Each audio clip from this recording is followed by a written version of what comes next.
Why did the weasel go pop, pop, pop goes the weasel? Why did the weasel go pop? 'Cause they upped the price of tuppenny rise to 4p. How did the pop get into the weasel? Weasel, pop goes the weasel. How did the pop get in there? Well, the weasel caught his beagle in the tree.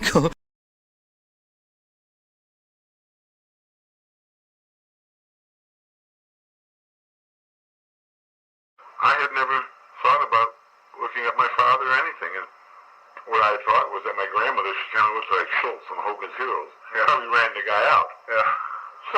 But it was never important to me. Yeah. But, you know, lately now they have these star searches on, or you can dial, not star search, but families. You can find out relatives. So I told my wife one day, I said, why don't you write that company and see if they can find anything out about my father, where he went, because my mother never talked about him. Didn't tell me a thing. I could have been left on the doorstep. No pictures or anything. No pictures or nothing. So she sent to this thing, and they sent it back with his name and where he'd worked and everything. Because all I wanted to do was see if he had a badge, like from work, where I could see a picture. Yeah. Just see what he looked like. Yeah. And they sent me back this information about him, no pictures but names, where he lives in Las Vegas. So we're out there on Halloween Havoc 4 years ago, and with the Tenays, and they went up to Mike's got a beautiful cabin up in Utah, and they went up there to spend the weekend. And Cindy and I, she got on late in the flight, and we just didn't want to drive that far.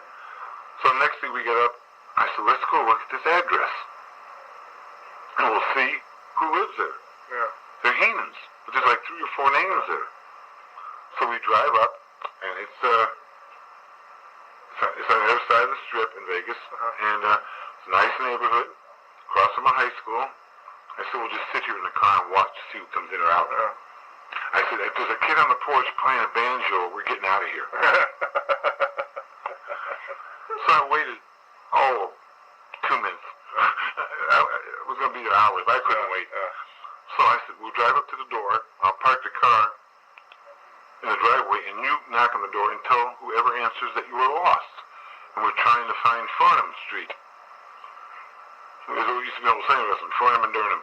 We're trying to find Farnham Street. So this woman comes to the door, and she's got glasses on and grayish hair. Kind of looks like she could be a sister. I don't really know. So I told my wife, I said, put your butt against the hood of the car so whoever faces you has to look at me. So I got a camera. So while the woman's talking to her, I pick it up and I drop it. I pick the camera again, I hear it.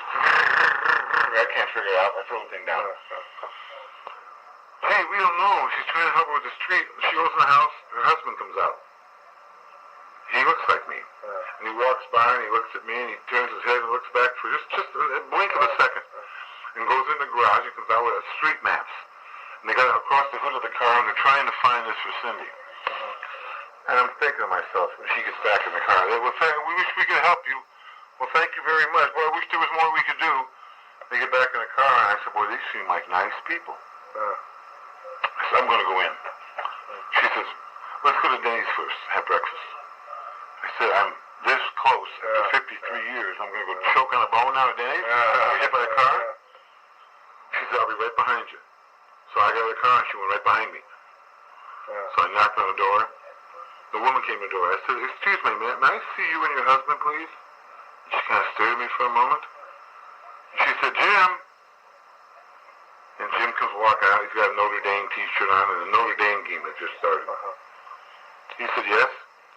And I said, I have reason to believe that you and I are brothers. He said, come on in. I came in. I showed him my birth certificate. I showed him where my father had signed on there. I also told him what my father's job was. My mother told me he was a printer in Chicago. Also printed labels for Capone. And also printed racing forms. And my dad he had to go to bars. He had cymbals on his knees and a banjo. And if a guy was down his luck, he'd give the guy his suit, stuff like that. But I never knew him. So I sit there and I tell him for an hour. I was nervous. Most nervous I've ever been in my life. I'm telling him everything I know. I showed him my picture, my passport, and everything. And he never said, wait a minute. Yeah. Not, wait. Yeah. Not my, never. He just sat there and listened. And we got done, he stood up, he said, welcome to the family. And he hugged me. And we talked for a little bit more. I said, do you have a picture of my father? So he gives me a picture of my father. Now you can go to photographers and get a picture as a cowboy or a fireman. Yeah. Well, my dad had a picture of a cowboy with a gun and a cowboy hat on. Yeah. He looks like a Lanza in his 70s. So I look at the picture, he says, you can have it. So we go back to MGM Grand. I have a show there the next night, and the phone rings. It's my brother Jim. He said, I haven't slept all night. He said, I called your other brother in Florida. I had a brother that was in Florida, an older brother. He was 6 miles from me. I never knew.